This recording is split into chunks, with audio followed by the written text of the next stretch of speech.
সোনার সংসারে সব বন্ধুদের স্বাগত।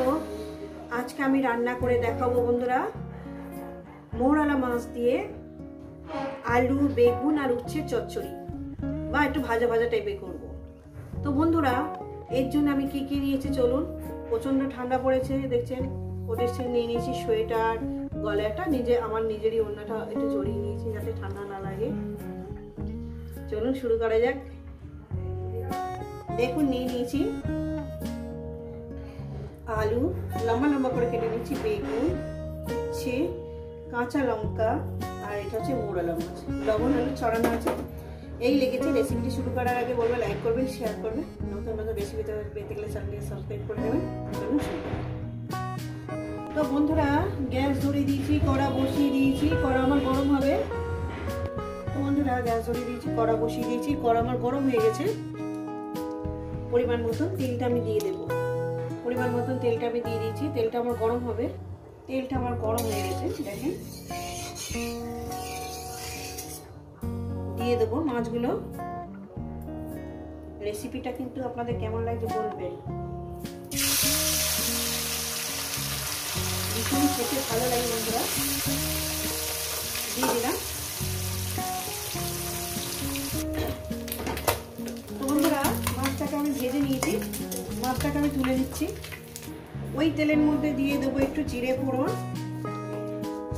রেসিপিটা কিন্তু পুরোটাই দেখবেন, কেমন লাগছে বলবেন। একটু জিরে ফোড়ন দিলাম, কয়েক সেকেন্ড ভেজে নেব। ওর মধ্যেই দিয়ে দেবো 2-3টে শুকনো লঙ্কা ফোড়ন, ঠিক আছে, ফ্লেভারটা ভালোর জন্য দিলাম যাতে সুন্দর আসে। এর মধ্যে দিয়ে দেবো আপনার উচ্ছে আর আলু। উচ্ছে আলুটাকে দিয়ে দিলাম আর বেগুনটাকে আর লঙ্কাটাকে ফ্রাই করে রেখেছি, এটা পরে দেব। মিনিমাম 5-6 মিনিট আমি উচ্ছে আর আলুটাকে ভেজে নেব। এই রেসিপিটা অবশ্যই কিন্তু বলবেন আপনাদের কেমন লাগবে, কিন্তু এইভাবে বানিয়ে খাবেন। একসঙ্গে বেগুন সব একসঙ্গে দিয়ে দেবেন, বেগুন গলে যাবে, ভালো লাগবে না। দিয়ে দেবো পরিমাণ মতো লবণ। লবণটা আমি একেবারের জন্য দিয়ে দিলাম, যদি লাগে তো আমি পরে আসবো।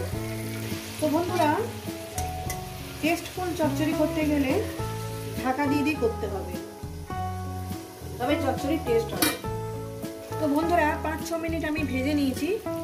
এরপর এক এক করে আমি মশলাগুলো দিয়ে দেব।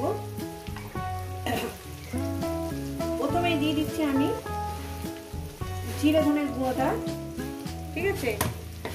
দিয়ে দেবো হলুদের গুঁড়ো। দেখেন বন্ধুরা হলুদের গুঁড়ো, আমি এখানে কিন্তু কোনো গুঁড়ো লঙ্কা অ্যাড করবো না।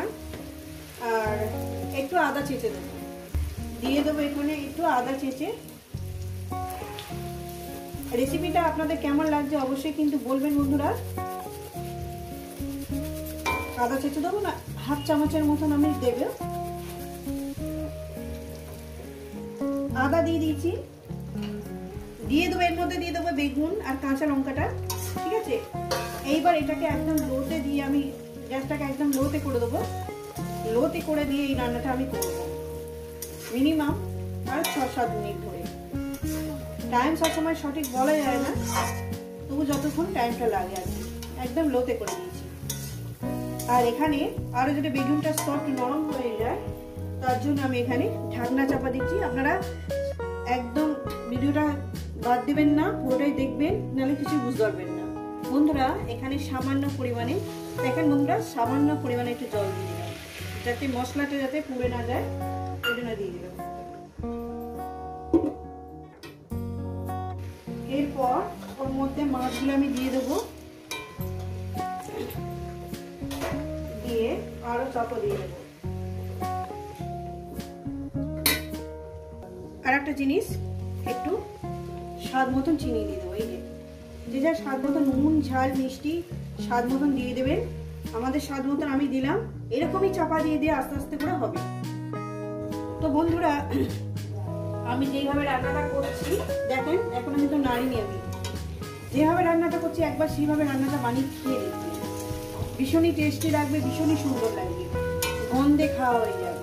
সত্যিকারের কথা, অল্পটুকু নিয়ে এর গন্ধে গন্ধে খাওয়া হয়ে যাবে। মিনিমাম আরো আমি 3-4 মিনিট কি 5 মিনিট এটাকে রান্না করব। মিডিয়াম একদম লোতে দিয়ে দিয়েছি, একদম লোতে দিয়ে রান্নাটা করবো। দেখতেই পাচ্ছেন বন্ধুরা, একদম কত সুন্দর চচ্চড়ি, দেখতেও সুন্দর, খেতেও সুন্দর। নুন ঝাল মিষ্টি আপনাদের স্বাদ মতো নেবেন। ফিরছি প্রায় 6 মিনিট পর। দেখুন বন্ধুরা, এত সুন্দর চচ্চড়ি না, দারুণ হয়েছে খেতে, দারুণ হয়ে গেছে চচ্চড়ি। এটা আমি নামিয়ে দেখাচ্ছি। চচ্চড়ি দেখেই বুঝতে পারবেন চচ্চড়ি কতটা টেস্টফুল হয়েছে। আর রেসিপিটা পুরোটাই দেখবেন, রেসিপিটা লাইক করে দেবেন, শেয়ার করে দেবেন, চ্যানেলটা আপনাদের ভালো লাগলে সাবস্ক্রাইব করে দেবেন। নামিয়ে দেখাচ্ছি। তো বন্ধুরা, আবার নতুন কোনো রেসিপির সঙ্গে দেখা হচ্ছে।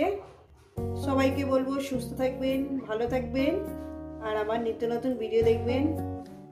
কিন্তু এইভাবে বানিয়ে খেয়ে দেখবেন। দেখছেন বন্ধুরা, কত সুন্দর দেখতে না? দেখতে খুব সুন্দর, খেতেও সুন্দর।